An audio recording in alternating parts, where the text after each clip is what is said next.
Hello ladies and gentlemen, welcome back to the channel. Привет и добро пожаловать, братья, на мой канал. Сегодня мы летим из Grozny, Krasnodar, and we're going to be flying in the Pobeda victory plane from Grozny airport down to Krasnodar airport, and it's going to be a nice little flight. I've got some new rudder pedals, that's the main focus today, is to enjoy the new rudder pedals. Finally decided to just get some because why fly with a yoke throttle quadrant setup and not have the rudder pedals? So I was like, why am I waiting? So I just went ahead and bought them, and they're actually pretty good. These are I believe they're the Thrustmaster pedals, TFRP or something like that.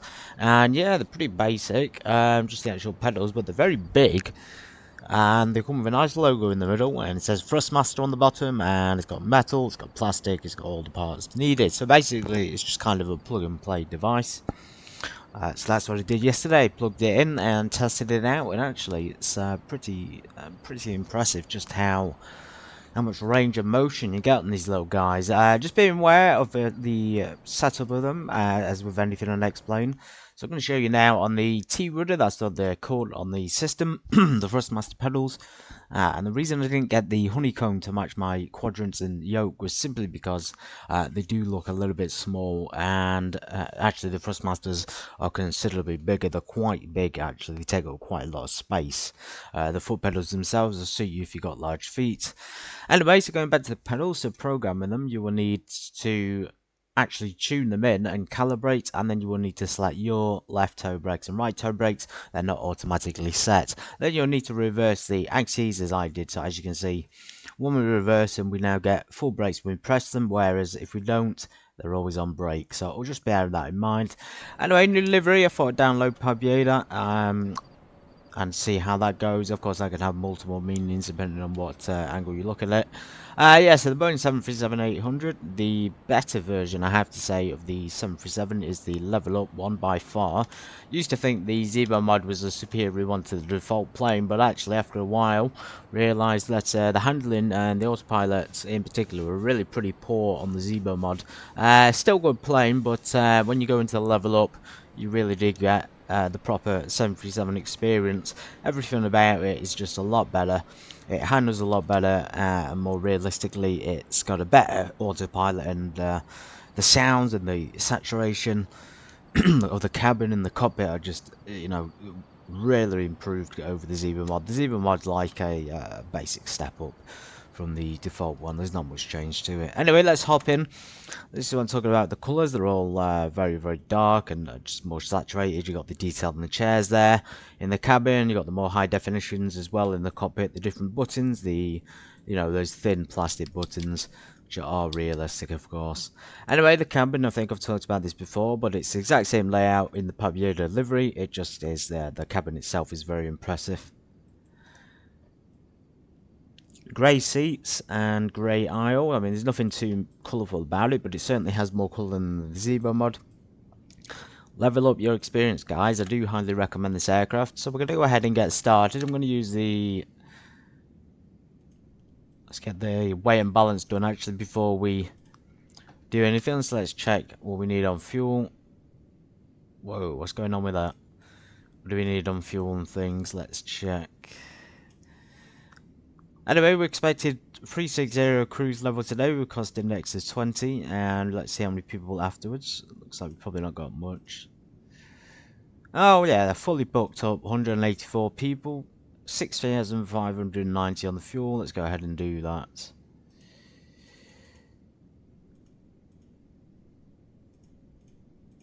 $6,590.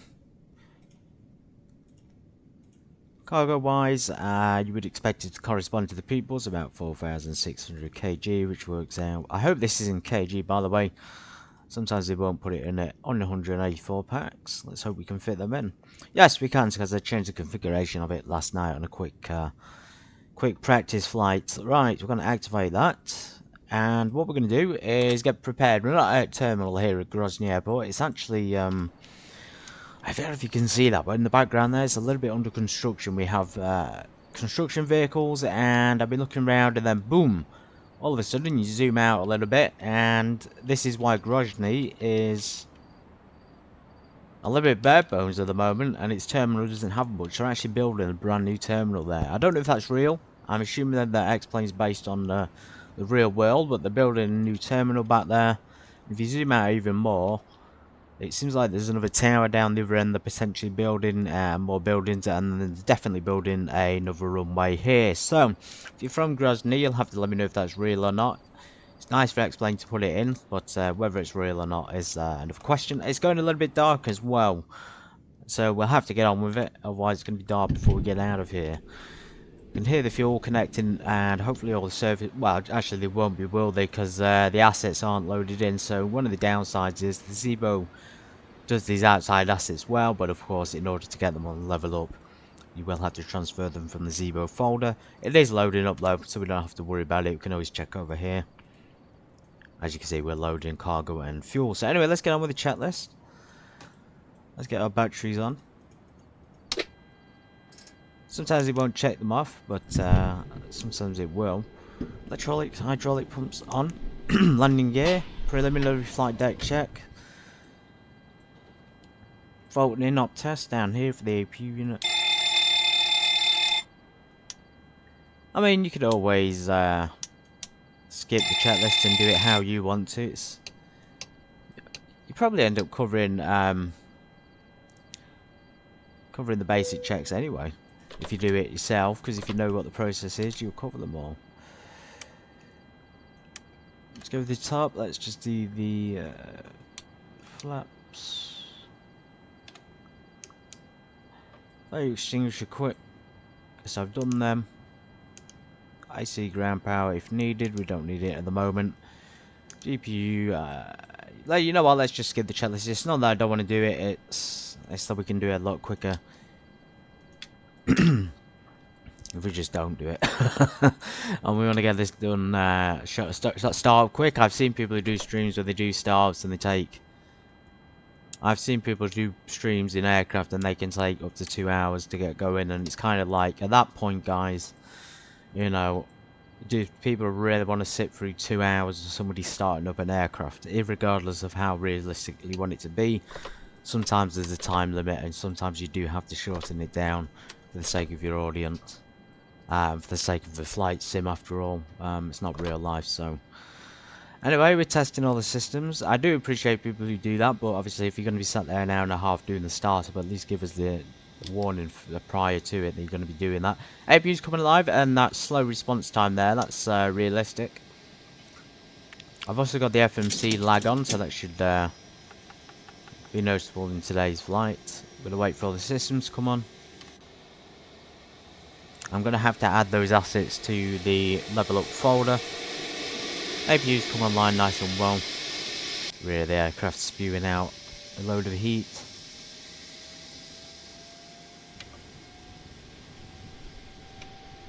Good thing the door's open, we can actually hear what's happening. I don't think you can in the Zebo mod. And for some reason I just saw that I was just going to say the IRS is lit up, but it's on off mode, so maybe that's a potential glitch. Maybe we are better off calling ground power just in case. Anyway, APU's coming on.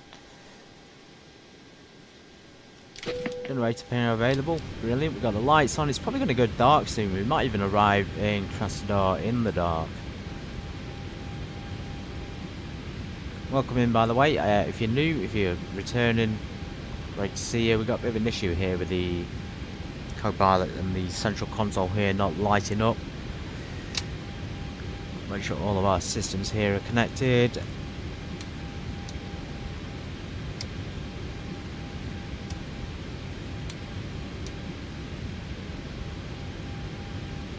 Wait till a line and then stick them on navigation mode, is so I've been taught anyway.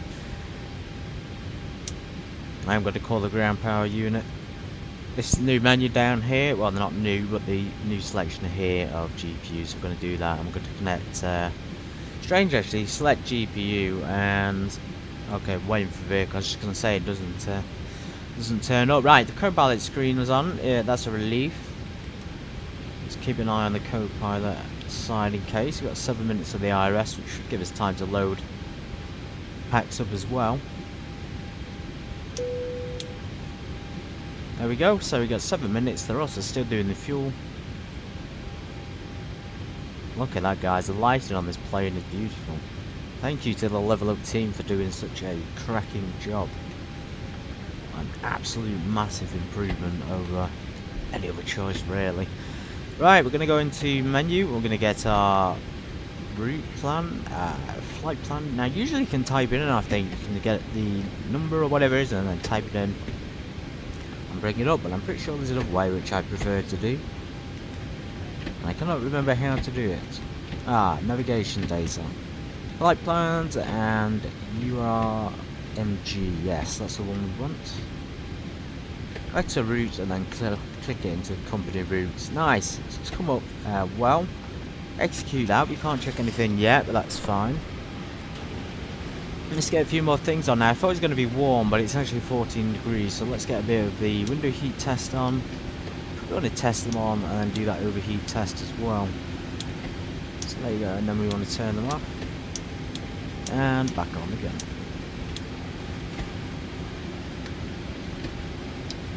Test the flight recorder. Wait a little bit for the stall test, usually about 6 or 7 minutes for the stall test as well. Just a considerably easier aircraft than you think, the 737, it really is. And then you look at like Russian aircraft and you realise how difficult they are. They're considerably difficult. Let's go ahead and set our altitude on the thing here. So we're going to set 36,000 feet. Nice and early. I'm now going to set the packs on as well while people are loading.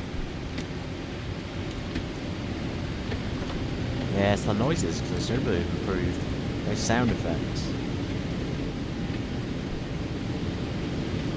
If there are any problems, guys, with the sound of me, of the plane, or of anything else, then just let me know and I can always adjust them. It's not a problem at all. Okay, there's the local time down there. That's actually real time for GMT. I'm a little bit behind schedule today. Blimey, we've only just started, haven't we? 15 minutes ago, and it's already 10 to 2. Anyway, that's real time. They did update that in the recent update. We need 10 to 5 there. That's Grozny time, so we need that one on the screen. Anyway, let's go back here. Let's go back to our other things. I'm going to pull it up on the quick thing instead, and we're going to double check the route. So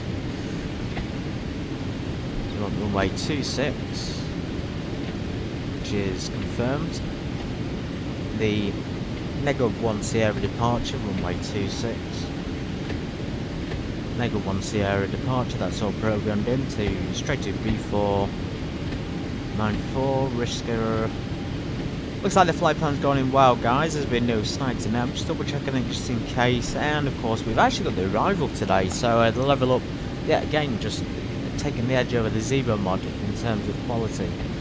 Actually been able to get that departure, and if we click on arrivals, we should be able to see that the Corad 6 Romeo departure is in fact programmed in, and it is. The only problem is it's not selected the runway because it's coming up with runway 23 left or 23 right. Now, a 05 right isn't selected, so let's go ahead and select the runway. The only thing that was missing was the runway, so everything else was pretty much fine. Okay, fuel weight. We're going to get back to the first page. We want to get that fuel weight that we need for the plan. So as you can see here, trip fuel is 2.8. I'm going to put that into the flight management system. And then you can see the rest, about 4.2 there.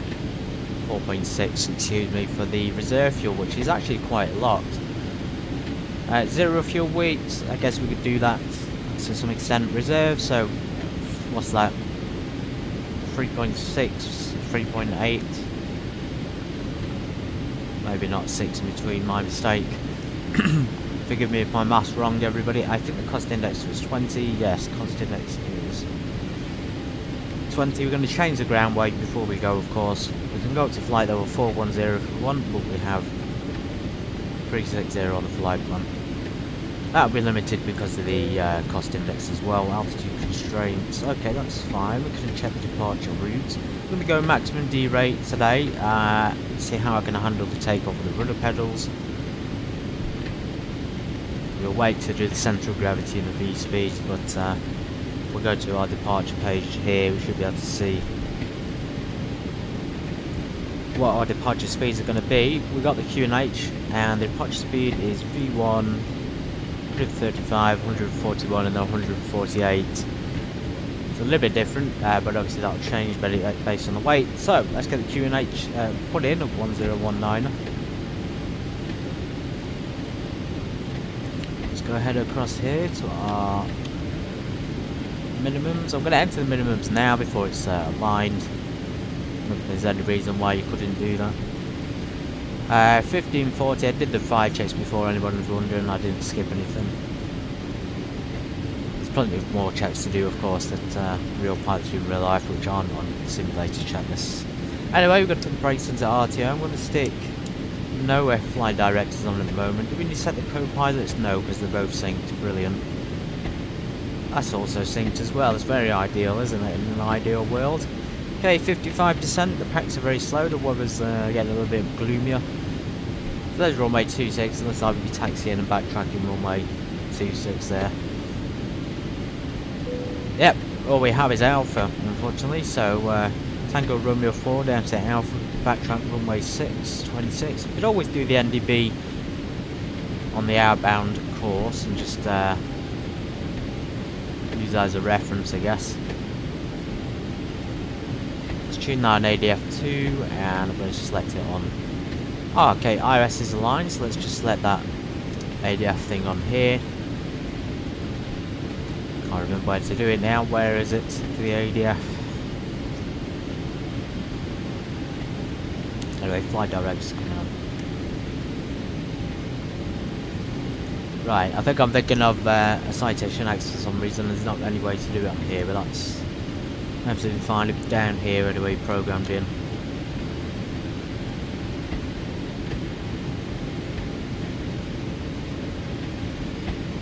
Ah, come on, light. Keep zooming out for some reason. Zooming in and out. There we go. Keep that middle floor one there, not pointing down. I love the shininess on the buttons as well. Right, in terms of traffic, in terms of actual ATC, there are none as expected. So we go to the dreaded Unicom. Unfortunately, there's nobody on there, no aliens at all. Right, 122.8. Any problems with the stream, guys? We are kind of pushing a little bit more on the GPU today, although the computer should be able to handle it.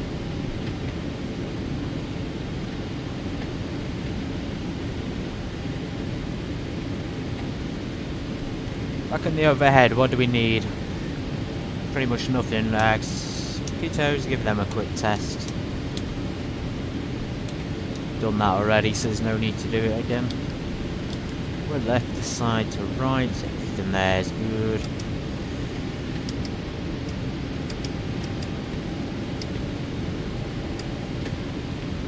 Again, good down this side, good there. We'll turn up just a little bit. Should have maybe used the window wipers on the dry screen, but you have got to test them, I guess.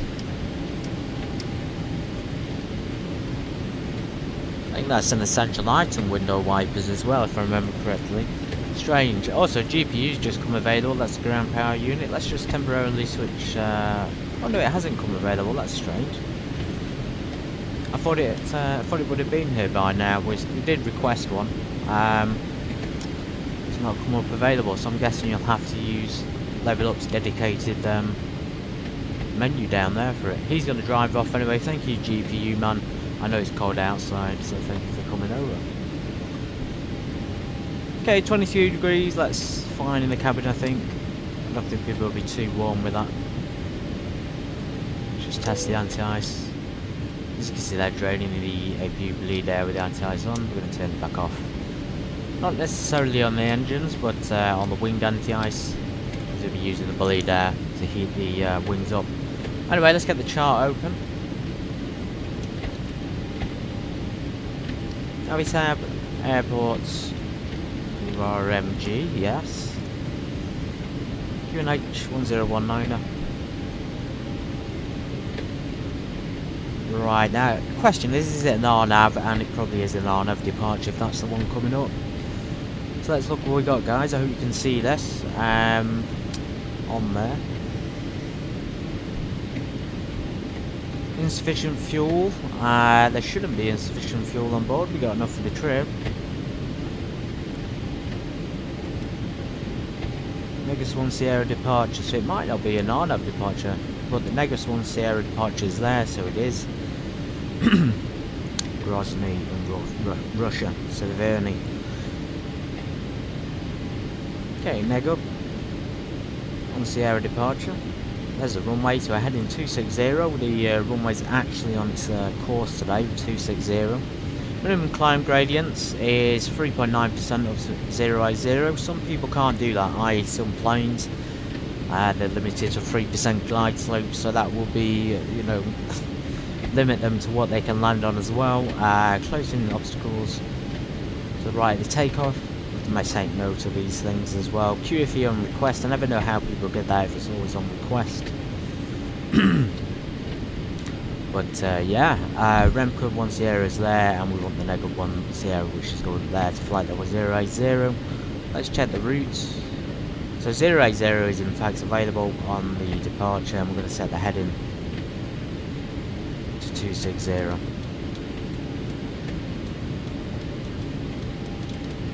Alright, we've got everyone strapped in. Give us a ring if you need anything. Thank you. And again, the same thing on the course, 260 for the departure. We'll probably need to change the course pretty quickly after we take off. I'm only going to do it on the captain's side. Let's let L nav and V nav, they've come alive nicely. Let's just do the rest of our takeoff performance. Oh no, we're not going to be able to do it.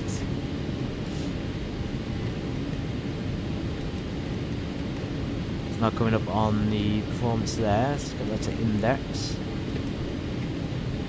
We just need to change the fuel levels and things. Altitude constraints.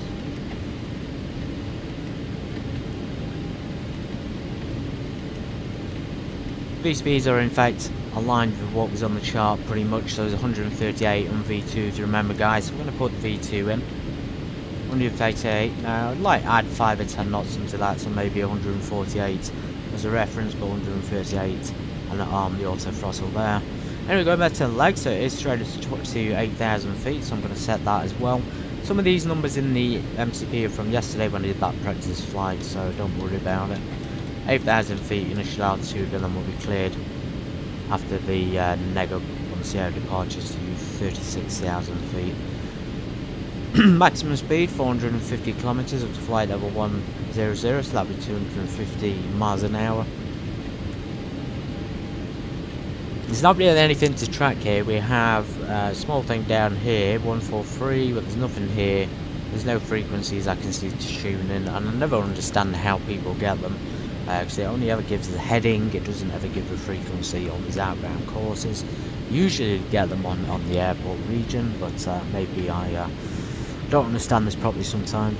Someone can explain to me how they get the frequency on a departure leg for a DME on the Nega 1 Sierra departure, for example, when there isn't one available. Unless people are making it up, there isn't even any in the airport region. We zoom out, there's absolutely none. Gradually though, pretty clear terrain, and then up north, of course down sea is the Black Sea, same off to the south, west, excuse me. Right, and this was ready to go, guys. Let's just check the passengers are all on board. Let's pray to God I can do my, yes they are, let's pray to God I can do my rudder pedals. Silent on the outside, calm on the inside, cockpit door is secured. I think we're good to go. We're going to be doing a straight out taxi today, guys, so I'm going to get our beacons on. Fuel pumps are coming on, we'll make sure everything's on, just check the cross feed on there. Cross feed is good. Flight controls are coming on. I'm going to see the pitot heat's on now.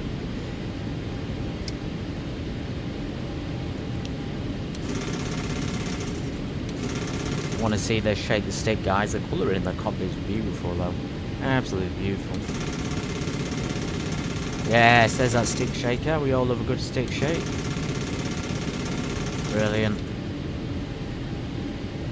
Alright, ready to clear to start, I think. Shock should be removed by this point. Ground services. Yeah, chocks are gone. I think that's automatic, so if we turn the beacon off, they'll put them back on. Ah, maybe not. I don't know what triggers them to turn off, but it triggered them. It must have been the beacon lights. Right, clear to go on engine number 2.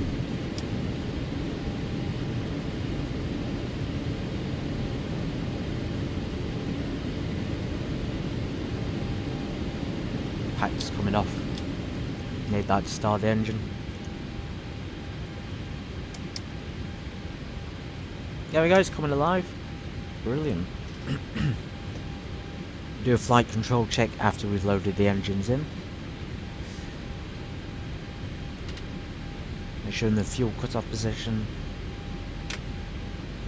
Introduce fuel to the aircraft engines. Just looking at the METAR weather today on, if you go to https://metar-taf.com/metar/URMG, should be able to find Grozny Airport. Weather information, we've got less than 5 knots of wind. Wind direction is in our favour today, so ceiling's about 800 feet, 1800 feet, visibility is 5 kilometres. 4 knots at 230, minimum VFR conditions, 13 Celsius outside, mist, and 1019 on the QNH. We've not got ace information, so might as well tell you. I'm actually surprised this is minimum VFR. I'd probably say this is IMC conditions at this point, guys. I think VFR conditions is a bit much, isn't it? Anyway, successful start at number 1. Let's go for a number 2. Excuse me, a number 1 start after a successful start at number 2.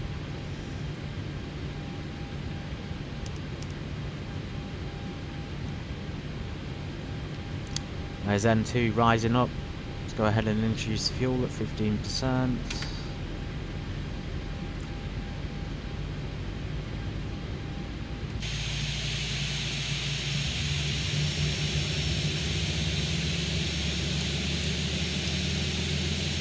And for some reason the parking brake is not set.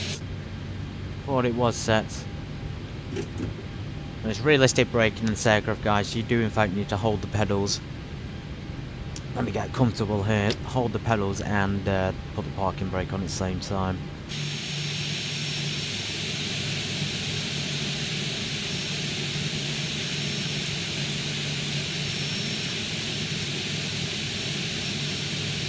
Pobeda, nice. Right, we're going to go on to ground services, cabin lighting. We're going to put it onto takeoff. I'm going to leave the cabin area in bright. As you can see now, the cabin's changed to sort of green takeoff hue. I think we still need to install passengers as well to see them. Right, back into the captain's seats. All is good, we're ready to taxi, so let's get the taxi lights on. Generators to engines. Packs. Isolation switch, APU bleed air off. Just keep an eye on the APU bleed, guys, make sure it doesn't drop. Sounds good, let's get the APU turned off.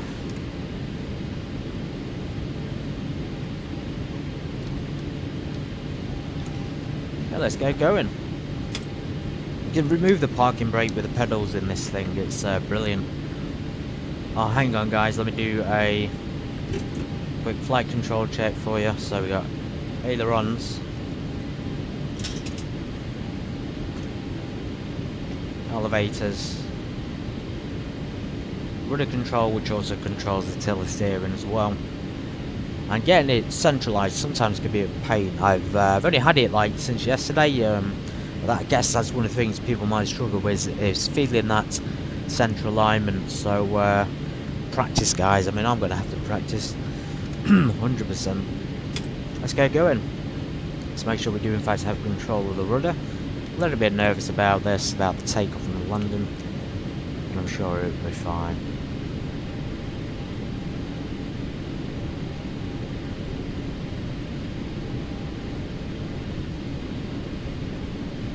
"32 minutes for the start is not bad at all. Not bad at all."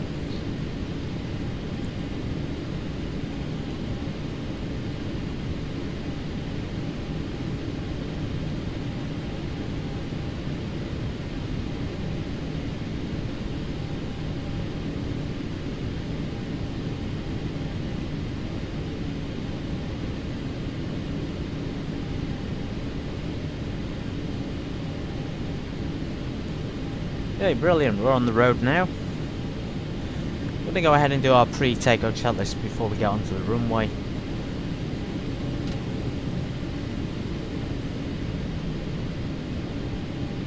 Cockpit is usually pretty quiet, but today it's a little bit louder. It's the packs in particular. They're making a lot of noise.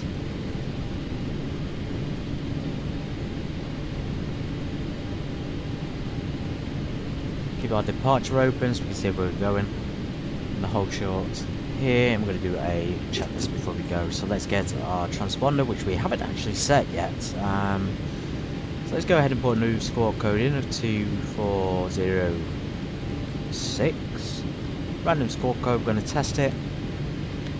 And sometimes it will say TCAS test pass, but in this case it hasn't.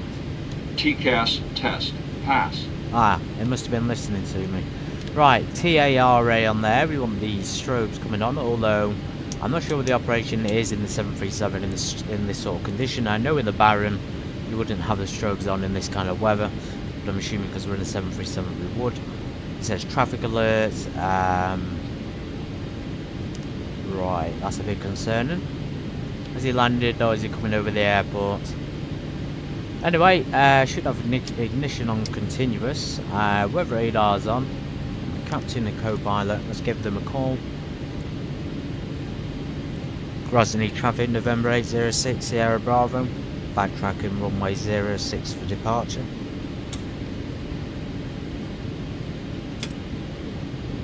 Okay, let's go. That aircraft that was on the map has now disappeared.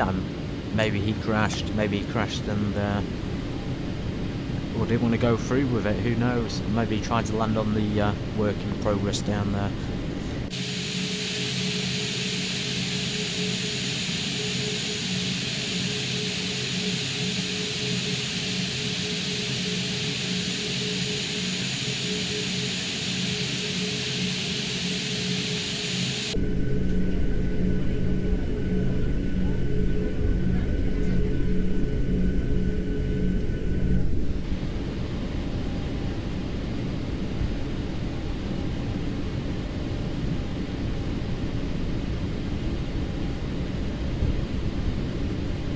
Okay, backtracking runway 26 now.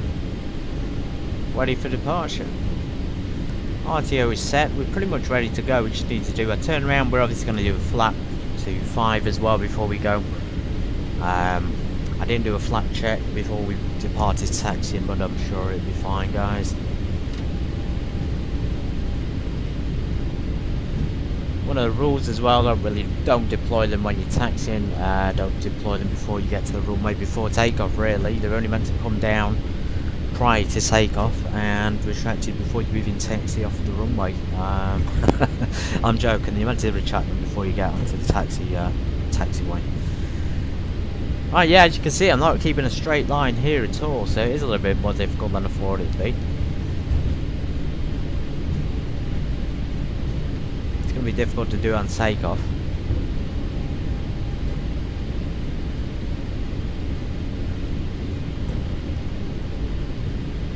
I have to adjust the position of them just a little bit too far back, I think.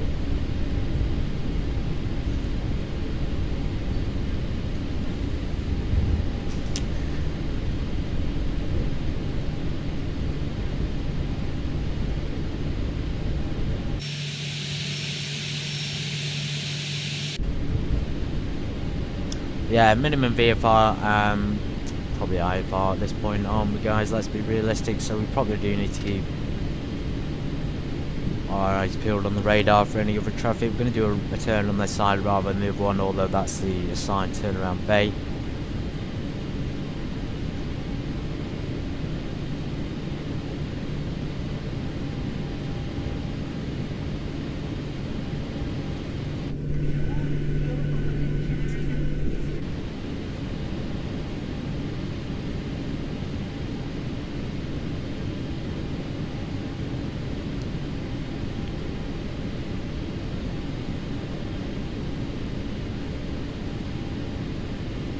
Just about established on runway 26. Let's go ahead and set 5 degrees of flaps and set our landing lights on. Text lights coming off. We don't need turnout lights on unless we're landing.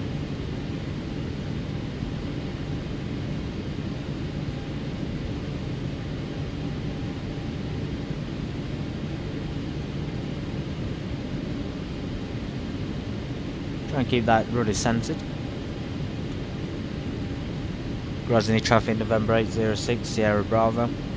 Departing runway 26, -1 Sierra departure.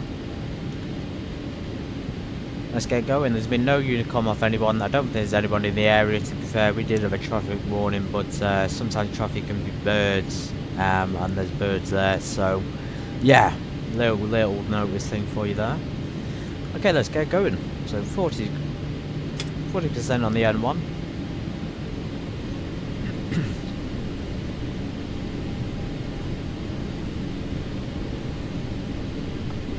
All good. Toga's not working. May not be assigned to this aircraft, to be fair.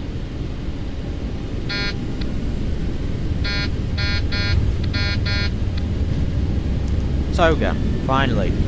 Let's get going. Airspeed is alive.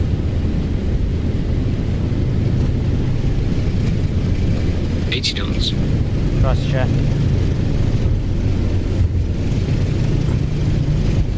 Short runway. V1 rotate. V1 rotate. Positive rate. Positive rate climb. Gear is coming up. Gear up.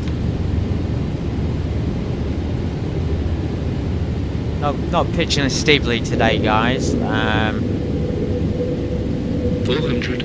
400 feet. At this point, feet can probably come off the rudder pedals. It's got coordinated flight in the 737 itself. That's a real feature. 1,000. So 1,000 feet.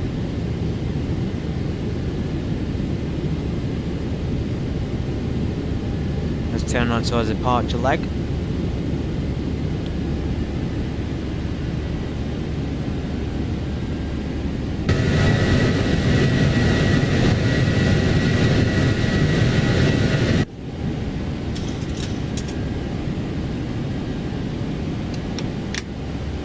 Flaps to 1. We are getting a lot of downdraft as well here, so for some reason our autothrottle is cutting out as well. That's not good. Flaps up. Yeah, it's a lot of downdraft. It may be a push problem. Let's pitch up a little bit, give ourselves increased angle of attack.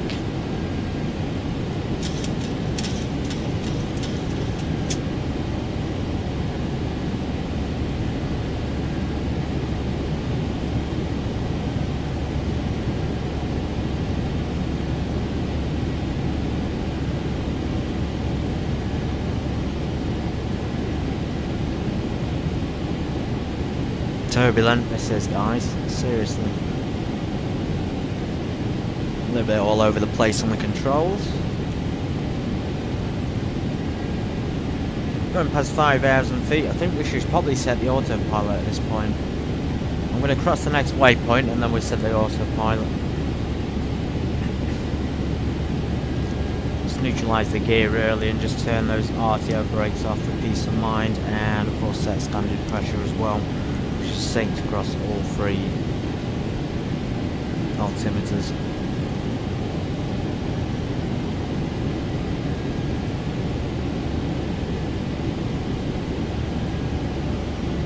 Initial altitude of 8,000 feet.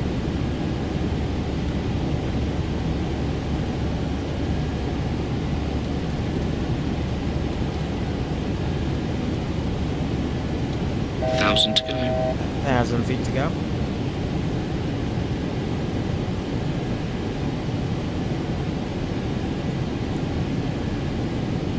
Go ahead and set 36,000 feet. We're now not at the departure point, but we're clear of ATC because there is none. I was going to turn the autopilot on as well, so let's do that. We're about the right speed and just not quite on course, as you can see there. We need to go up to 8,000 feet.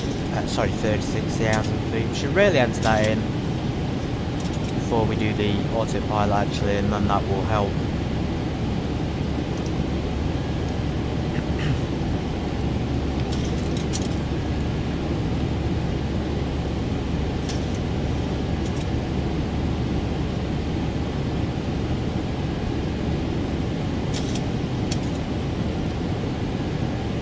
Grozny, traffic November 806 Sierra Bravo, I'm climbing 36,000 feet at -1 Sierra departure. Yeah, there's the Negrib anyway, but we were pretty much clear. Anyway, 10,000 feet, let's go ahead and crack our landing lights off. It's not, and stick our automatic ignition on. It's not quite clear of turbulence just yet, so we're going to leave it a little bit longer before we turn the seatbelt signs off. Well, I'd say we're clear, we're not clear of it, but we are clear of the clouds at least. I'm going to leave it to probably 15,000 feet, just to be on the safe side. In terms of the weather, there's been nothing coming up on the radar to say that there's adverse conditions. Oh, there they are. Just going to say there was nothing over Grozny, but it was pretty rough. Well, the rough weather's up ahead as well, so we're going to be avoiding that and going across to the west. And up to Krasnodar city. Relatively close to the Black Sea once again, guys. I do like this region of the world. It's makes for fun flying. Right, we've got flaps up, haven't we? We've got our gear up and neutralised. Transponders on, landing lights are off, ignition's automatic. We're now going into, still at 2 degrees, but we're going into cold conditions, so we need to put our anti-ice on. Window heat and pitot heats are already on. Just double check the slats and flaps are working. Alright guys, pretty smooth departure there. Yeah, not too bad at all really. And then we're going to Krasnodar International Pashkovsky Airport with a QNH 1015. So what we do we tune it in when we get there. We follow the chart. Excuse me. So, excuse me, guys. Landing distance. Okay, we're going in with 30 degrees of flaps apparently, so we'll do that when we get there. And we'll get the charts up when they're available. For now, you might as well just enjoy the map view of things.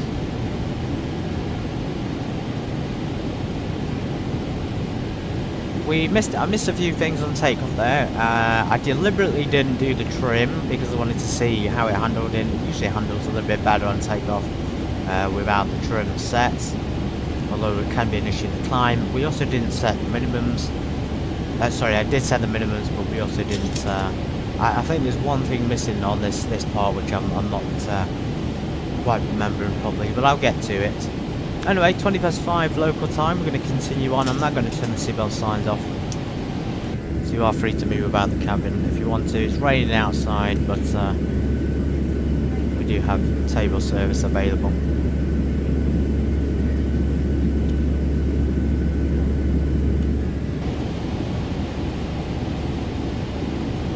Yeah, sit back, enjoy, and I'll speak to you all when we get a little bit closer.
Actually, there's just one thing I wanted to point out, which is really cool. I didn't even realise, but minute around the Vadi International is the place I wanted to fly to as well, and it's literally right there. So I'll remember that for the future, and hopefully we can fly to there from maybe outside of Russia. We'll fly from Riga or something. We'll fly to around the Vadi, a very well-known airport, hence its name, named after mineral water, I'm guessing. Yeah, nice little airport there. It's got some custom scenery available, and it looks like we've got a few planes in the area as well. As for us guys, we're still climbing to 36,000. We're actually almost into the depths of hell in terms of weather. Apparently we're expecting VFR when we get there, but I have my doubts. I have my doubts about the METAR service. Cool. Sit back and relax.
Just adjusting the sound, guys. The AC volume sound for some reason was a little bit high. Should have adjusted it and helped the issue. Nearly at cruise level, 36,000. I didn't actually check how long this flight is meant to take. I'm guessing not long at all. It's not long routes. In particular, we have. What do we have here? We have departure, arrival, and a few waypoints and airways in between. But other than that, I think it's just a standard 1 hour, 32-hour flight.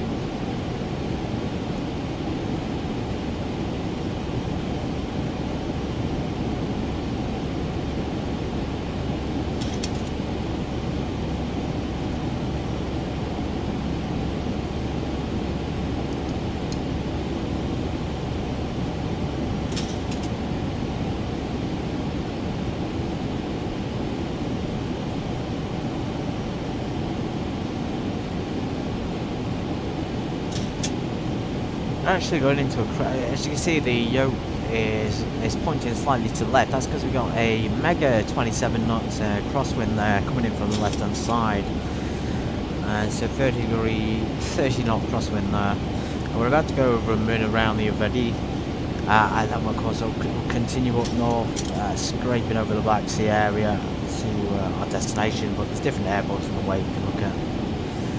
Maybe you can see it down there, and it really surprised me actually just how many free airports there are for the Russian aviation community. So really cool to see that. Estimated flight time according to December was in fact 1 hour 30, so it's not even that long. Krasnodar, our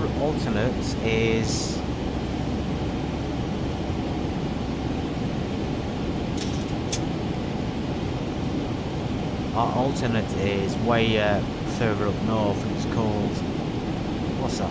It's got a strange name again. Vityazeva. That's the alternate airport.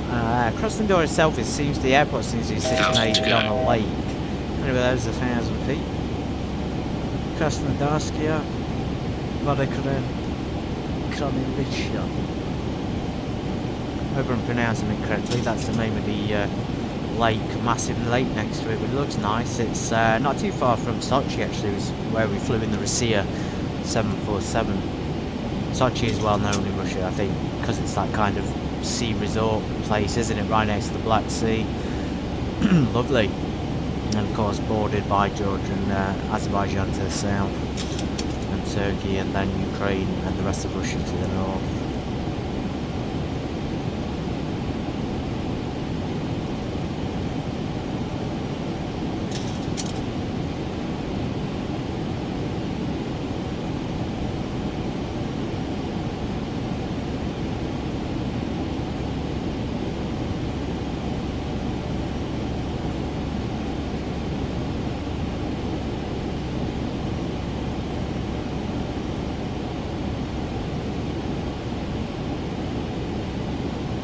Okay, 36,000 feet. It's looking very clear up here. Can imagine it's going to look beautiful when we get there with the night lights. If it is too dark, guys, let me know and I'll turn it up. I don't like having a bright cockpit in the dark, though. You know me. I like to fly with a dim cockpit.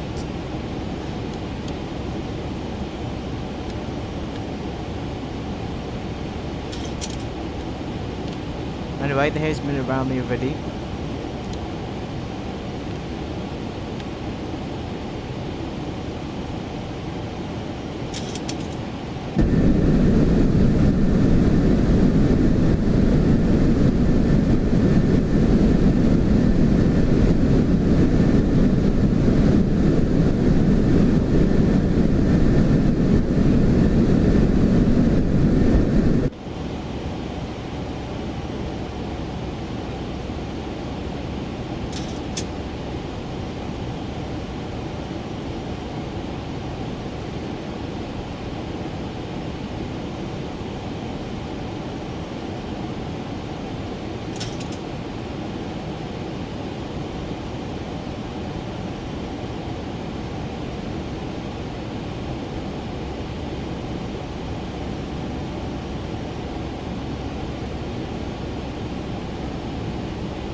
cool news, guys. A little bit unrelated to aircraft, but since we're flying over Russia, I've just read that Russia's debuting their humanoid robot. Has just debuted a humanoid robot who fails first public test. Very interesting. Looks like the Russians are right into the robots. Straight off of a news site, so let's see what this is about.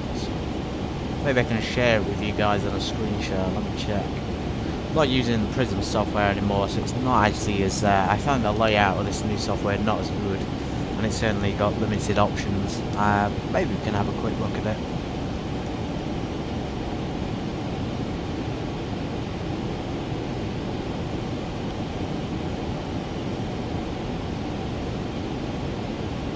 So I hope you can see it, guys. It's on MSN. I don't want to block the entire screen, but I'll put it up there for you.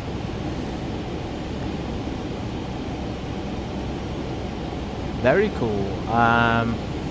Yeah, so they're strode out onto the stage, rocky soundtrack. Oh, interesting.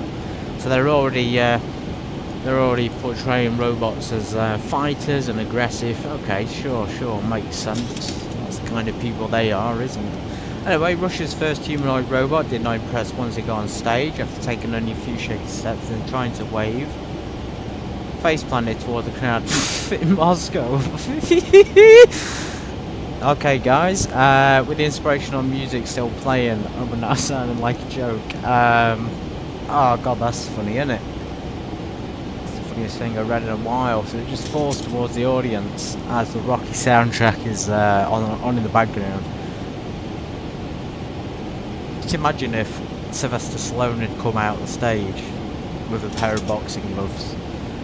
And the robot. Anyway, that's what happens when you mess around with robots and AI. They don't work, and they're always causing problems. Things go bad from worse. A robot called Aldo. His handlers dragged it away. Oh god, so there's also a bit of abuse in here, guys. They're also abusing the robots already. Two of us trying to shield it from view with a large black sheet. Okay, so again, that abuse of the robots. Trying to prevent it from having any rights and autonomous behaviour, I guess. Absolutely bizarre.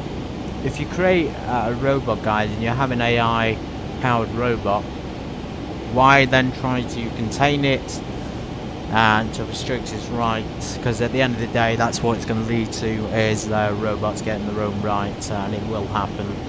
I don't know when, but it will be coming to us. Only for it to become twisted up, not exactly the showcase the Premier would want for its robotic industry. Interesting. Russia's friends, the Chinese, of course, have shown up robot wolves. Not surprised there. Probably to patrol the streets and to eat and attack people who have any independent thought, but we won't go into that stuff.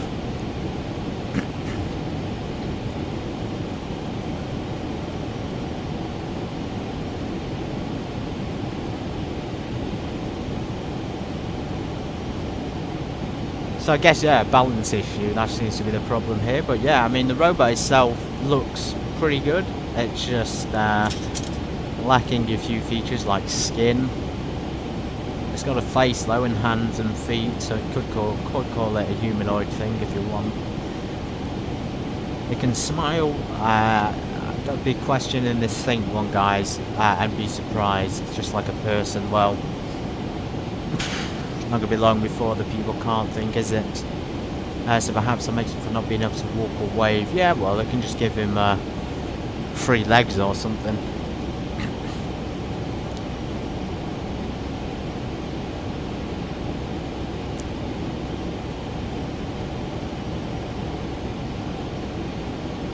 Let's see what the comment. There's only one comment. Someone laughed at it. Yeah, pretty funny story, I guess.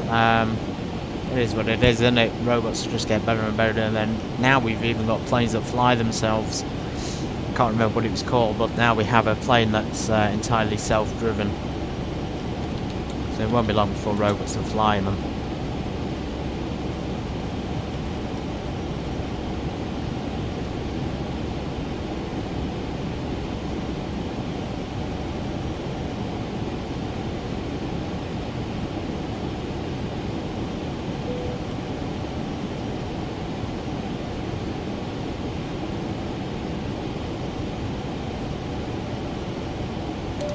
Let's just get a drink of coffee or something. We've got one down here, but it's gone stale. Top of descent already. FMC, what's going on? Altitude constraints. We didn't check our flight plan was all connected, which is why there's a gap there. I think because we need to select the approach. So we're pretty close to Krasnodar already, guys, so we might as well prepare for our arrival. Let's get the chart back up. So we want the current 6 Romeo arrival to 05 right.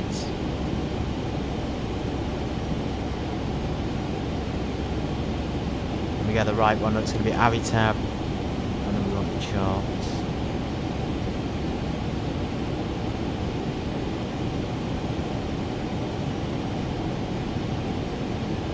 On our arrival.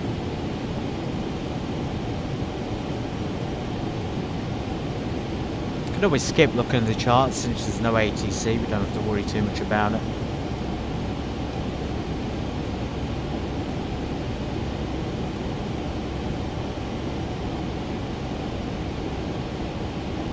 Current 6 Romeo arrival. Got the Bolshevik ND there. It's interesting, I've never seen one of those before. What we meant to descend to anyway. 10,000 feet. Let's get descending, guys, before we run out of time. Bring the engines right back.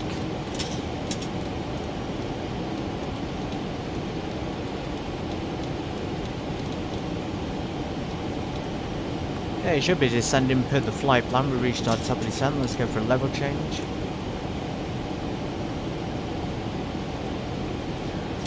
So yeah, looking at the chart there, the current 6 Romeo, the Bolshevik ND is 507. I guess we could tune that in down here.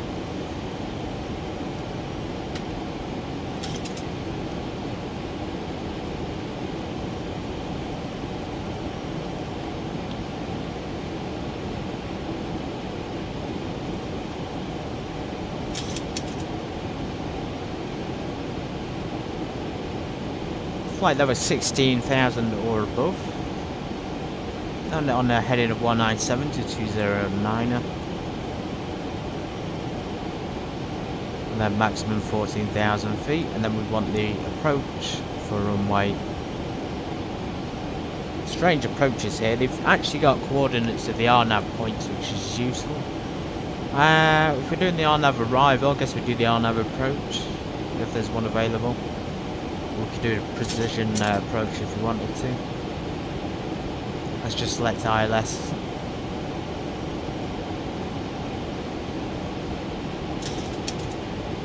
So category 1 and 2, ILS Yankee. Transition altitude 4,000 feet. We need to get the QNH. I think it's 1015, isn't it?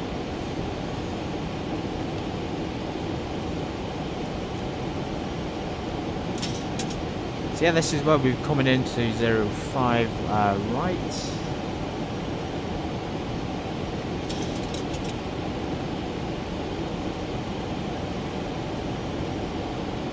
Selected on that, and we're going to check the FMC for the gaps.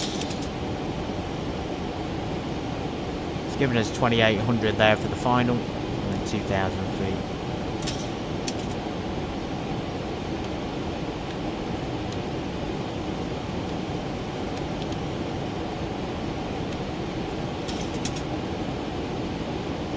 Looking bumpy, guys, looking very bumpy.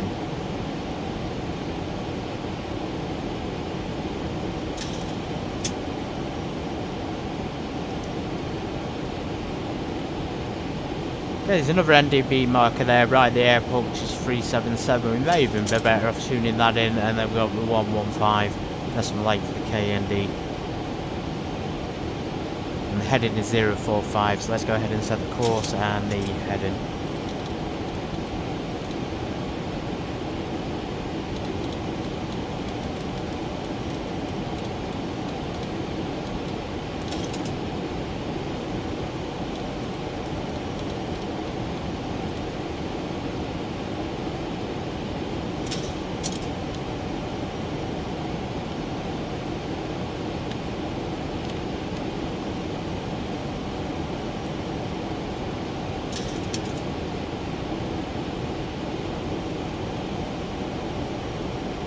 There's the reservoir that I was talking about, the Krasnodar reservoir.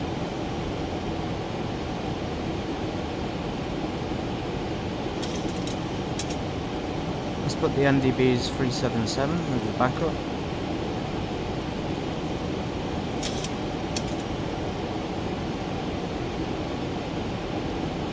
Oh, ILS is 110.7.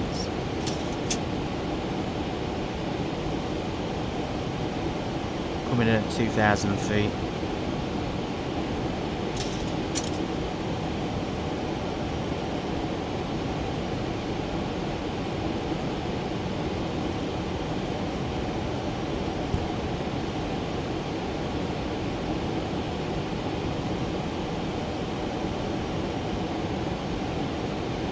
Even got this Smolenska down there.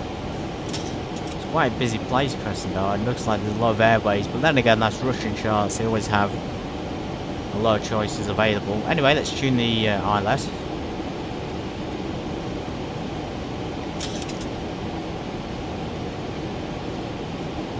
Let's do dual channel today. Okay, let's set our rotor brakes to 1. We're going to go in with the rudder pedals, so first time landing with them. I hope it works out well. You can always check if they're centered by looking at the tiller, or just feeling the position of your feet. You do need to slow down a little bit as well, so probably best slow down to about 300 knots. We're going to go in with the RC brake on 1. We will do full 30 degrees of flaps, so let's get our landing reference. So 140, about 140. Quite fast actually for the landing speed, 156.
Score on me trivia volume across the bar. I hope my Russian's not really that bad.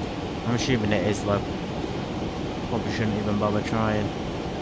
Just so you all understand. Anyway, what we are, we're at 18,000. Should we crank the pack signs on? I think we should. It's a bit turbulent, isn't it? We don't want people getting upset. I'm going to set the cabin lights back onto landing mode. With bright in the entry. In fact, we'll keep it medium on the entry area. We don't want to blind and upset people who may be working in the airliner who aren't pilots.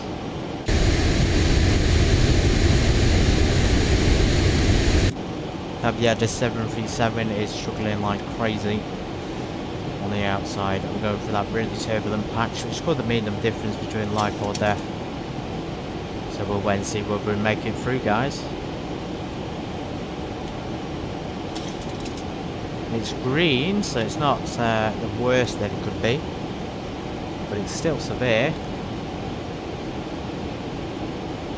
Krasnodar traffic, November 806, Bravo descending 10,000 feet on the Kurad 6 Romeo arrival, runway 05 right.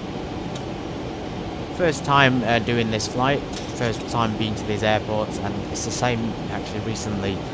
All my flights have been to new locations which I've never been to before, so it's been a real pleasure to experience them all. Hope you're all enjoying it as well. We'll continue to explore new places.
giving us 262 on our speed. Let's follow it, and then after 10,000 feet, go down to 2,000 feet at the next waypoint. Hopefully that NDB will pop up. Again, I've forgotten where we can see it on here. I'm pretty sure there was a button, but I've forgotten how to display it.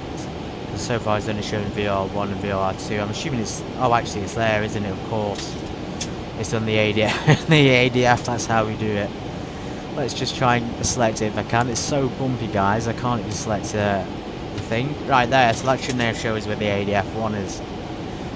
And then when we get a bit closer, we can tune it onto the VOR1, which is 110.7 for the ILS.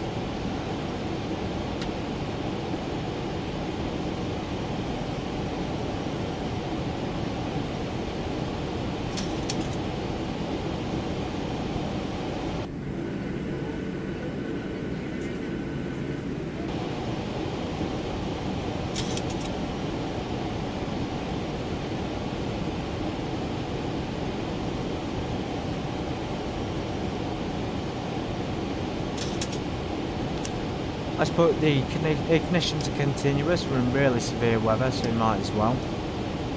Just to make sure that nothing happens. It is pretty warm though, it's 4 degrees outside already.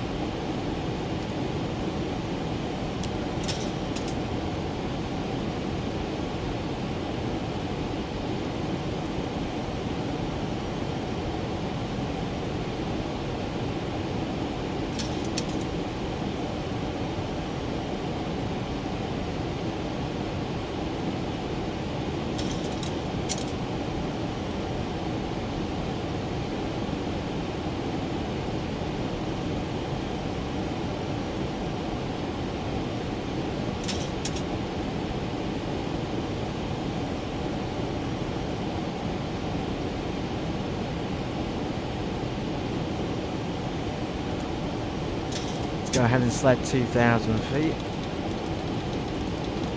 Actually, we select 4,000 and we'll see how it goes on the descent. We should be out of this really rough weather pretty soon. Thankfully, it is just turbulent rain clouds at the moment. I don't think it's anything more severe than that.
Yeah, there's the XT for the top of descent for the 2,000 feet.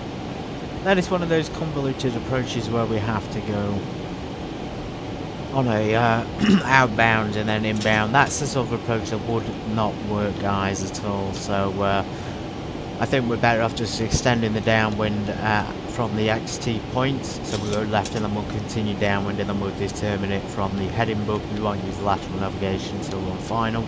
Let's go ahead and select the VOR1 onto VOR1, of course. I don't think ADF1 was actually showing anything then. I can't see it. Can I see it? So yeah, we're going to select the heading book to the heading we need. Of course, there's foot 045 for the runway. So we're going approximately in that direction from the XC, and then we'll do straight to final after that.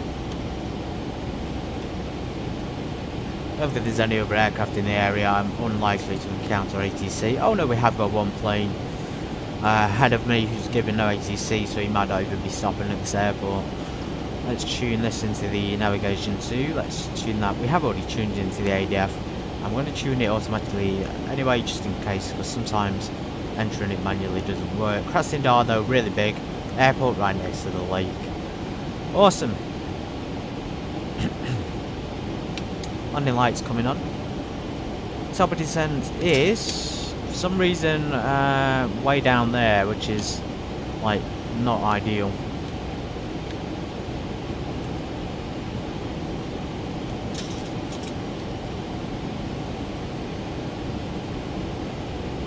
Select a heading mode, and what I'm going to do now is just temporarily I'll select to centre fix when we're established a bit further out in final. We don't want to be going into final at this point. I don't think there's any terrain in the area we need to worry about. This is all flatland here. We do need to slow down soon, so what I'm going to do is stick the landing lights are already on, turn out lights, condition back to automatic. Logo light on since it's night. Maybe the wing Okay, the lights. cabin is secured. Have a good flight. Right, cabin secured, have a good flight. Maybe that's because we selected the wing lights on. I'll be honest, I never fly with wing lights. So forgive me guys.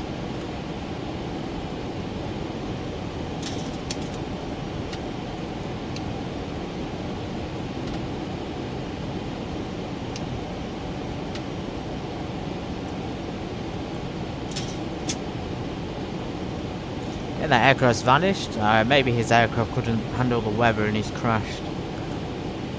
I think someone crashed in our airport we departed from as well, which is unfortunate. Unless he just logged off. There is a star there as well. Okay, cool, so the airport is pretty much ours for that point. I'm going to fly around the lake because otherwise how is going here and then final. And then we'll turn to base leg soon. You see the pink line will adjust based on our course, and hopefully by the time we get up here we'll have a smooth line to transition to final.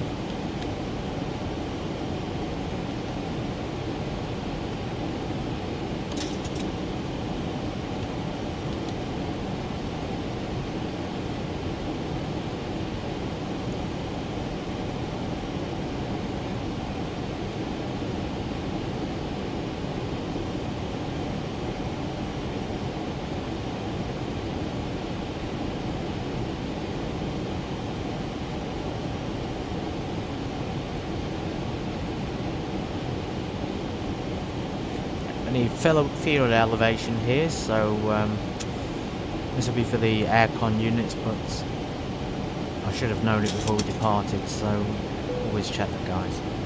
Just give you the DME down here and the altitude headings and things.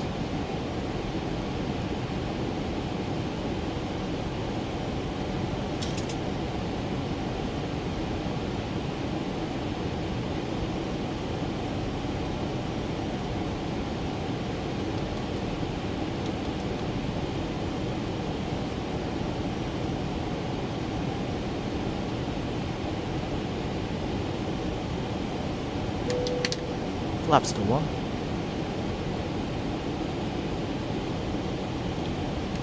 Hopefully we'll just smooth out this approach now. Yep, so let's go back to the LNAV. Continue descending down to 2,000 feet.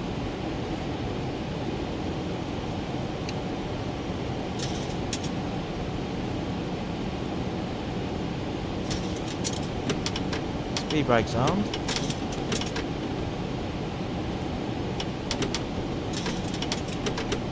A little bit all over the place. It does make a lot of noise when you use the honeycomb. I think there's a problem there because it gets armed with no issues, but then you do it with the honeycomb and it's clicking, making a lot of noise as if it's not properly aligned.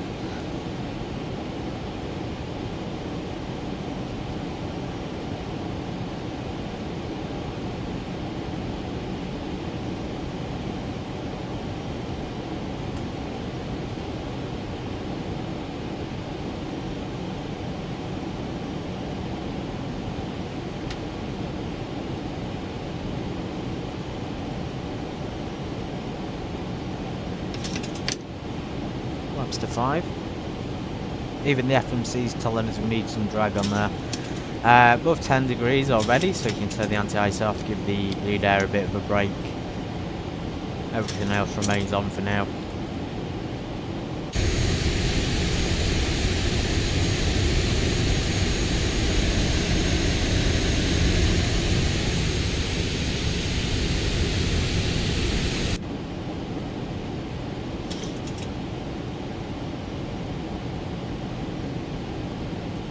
Winds are looking good, a little bit of a tailwind today unfortunately, but in other words, VFR conditions on the ground. Anyway, let's get our flaps to 10. There's standard pressure, we're going to set QNH 1015. Double check that actually that it's correct. 1016, slightly different.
Looking good though so far, we're coming in nice and smooth now. It would have been a really harsh turn if we'd followed the FMC's plan. Not going to be far a final either, we're coming straight to the centre fix, about, yeah, 4 miles to final, then 6 miles to the runway. Flaps to 15.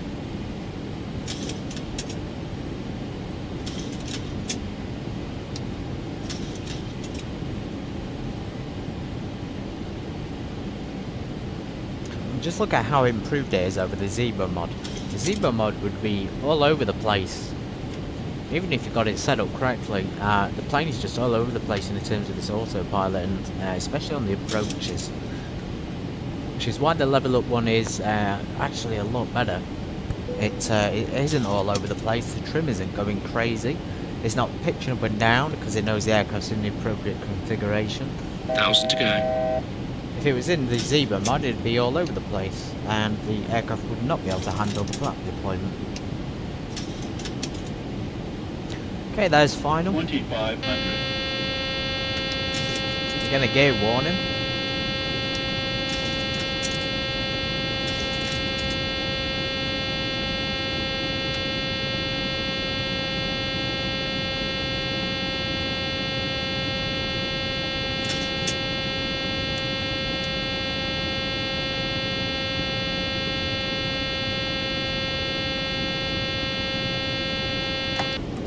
Just to keep it happy, we'll put it down. It's a little bit early. Wonder why the gear warning went off. It must be a lot lower than I thought we'd be. Anyway, we need to get the armed approach switch. Nice and armed. Single channel command lines were now established on the ILS.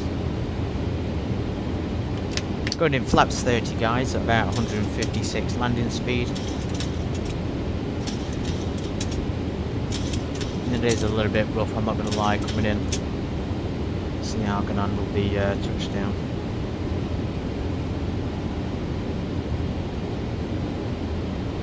Approaching minimums. Okay, we're already reaching the minimums. We've set the proper minimums. Radio minimums is 200 feet.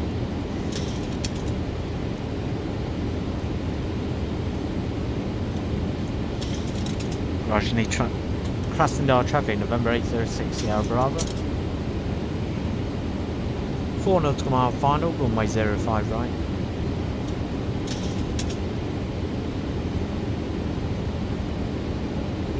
Flaps already of 30, great. So there's the landing speed of 163. 1,000 feet.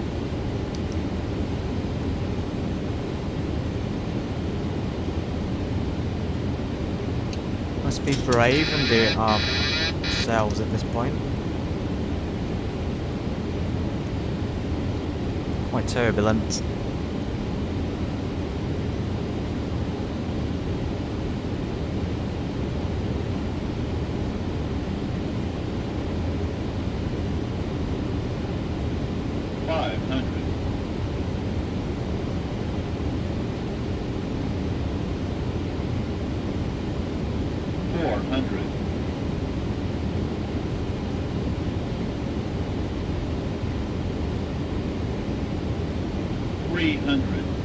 Approaching minimums. 200 minimum. Continue. 100. 50. 40. 30. 20. 10.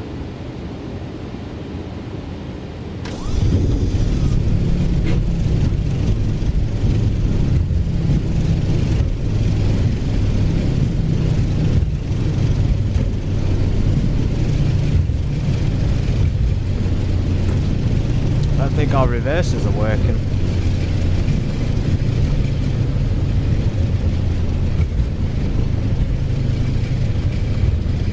$80.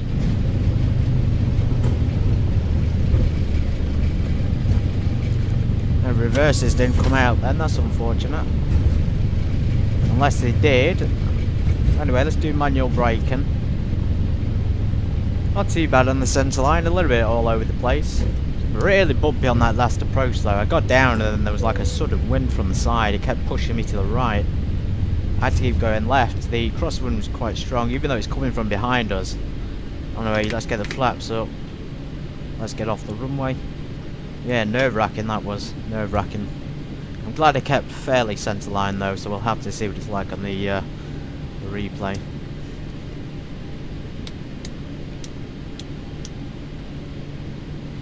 Didn't put the ignition on continuous, I'm sure we won't get sued for it. Oh cool, so we used the entire length of the runway. Yeah, the reversers should be programmed in. I wonder if I pulled the wrong button. Ah, that's why I pulled the wrong button. Oh well, we did stop eventually. Cool, flight directions coming off. The autopilot again just doing a fantastic job on final. What else do we need? We need strobes off. Maybe you can come online as well.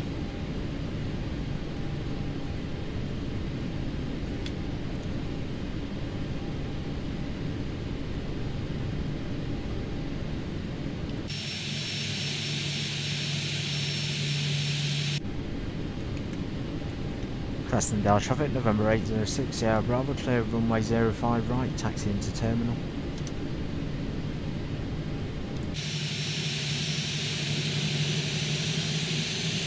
Beautiful livery though, the Pobeda plane, it's got a nice blue to it. So let's see, we're going to park at Krasnodar. Looks like there's two choices. If we're coming on 05 left, we'd be over here.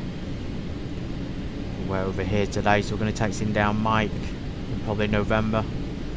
And we'll find whatever space is suitable for us. Thank goodness we didn't set the parking brakes, not the parking brake, the foot pedal brakes on fire. I was pushing them quite hard there on landing.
Oh, pilot life, guys, eh?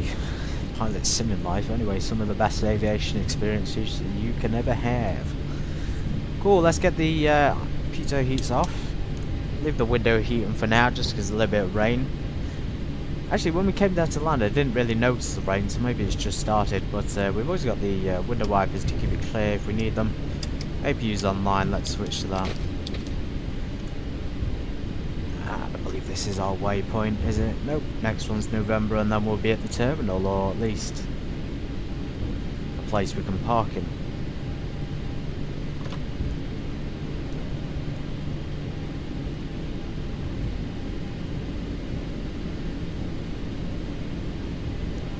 Are you using some nightlight mods? No, I don't use any modifications other than plugins, and I've only got a few plugins.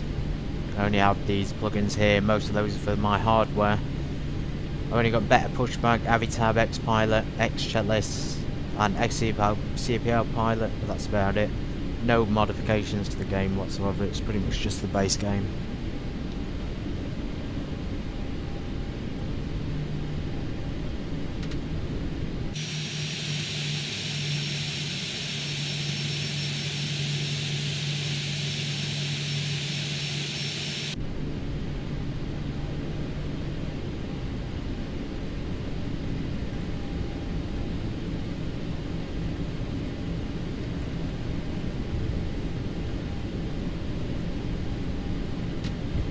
Okay, let's see where we're going to park. I can see my space there, guys, right at the end. Let's just continue taxiing around, and that'll also take us back to that taxiway if we need to get back to the runway. Got a few planes here. We've got a UPS there. 777 possibly. This is our space here.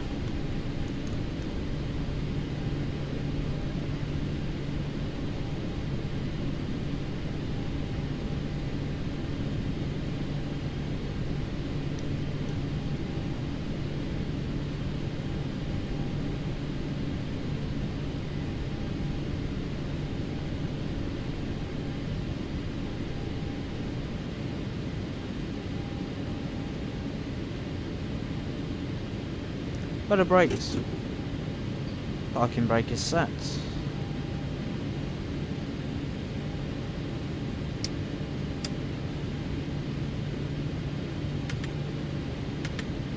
Should have turned the transponder off. We'll turn it on to standby. Put it back to 7,000. Just clean up the aircraft before we get out of it. So 2,000 feet's gone back on it. That's pretty much reset itself. If we leave it at 2,000 feet. And we'll leave everything else, we'll leave that at 100 on the speed. Anti-collision lights, we'll leave the logo and the navigation lights on. Let's turn the APU bleed air on. Isolation valve open.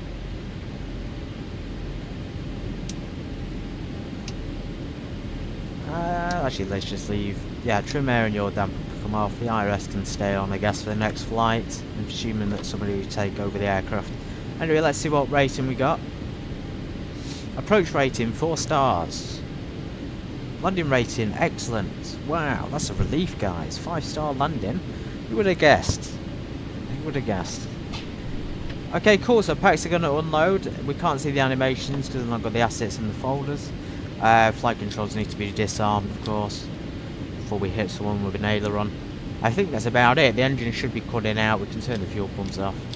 Leave them on for the APU.